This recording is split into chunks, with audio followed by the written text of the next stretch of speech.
একটি কুকুর প্রাণ বাঁচালো ৬৭ জন মানুষের। ইতিমধ্যেই হিমাচলের মান্ডি জেলায় মেঘ ভাঙা বৃষ্টি এবং হড়পা বানের প্রভাবে সেখানকার ক্ষতিগ্রস্ততার খবর পেয়েছি আমরা। গত ৩০শে জুন মেঘ ভাঙা বৃষ্টিতে হিমাচল প্রদেশের মান্ডির ধরমপুর এলাকার সিয়াতি গ্রামে ভয়ঙ্কর ধস নামে। ধসে চাপা পড়ে যায় ওই গ্রামের অধিকাংশ বাড়ি। ওই দিন রাত ১টার সময় যখন সকলে অঘরে ঘুমোচ্ছিল, তখন পোষ্য কুকুরের অস্বাভাবিক চিৎকারে হঠাৎ ঘুম ভেঙে যায় বাড়ির মালিকের।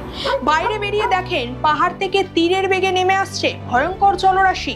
সেখানে থাকা মোট ২০টি পরিবারকে তড়িঘড়ি সেখান থেকে অন্যত্র নিয়ে যাওয়ার ব্যবস্থা করেন তিনি।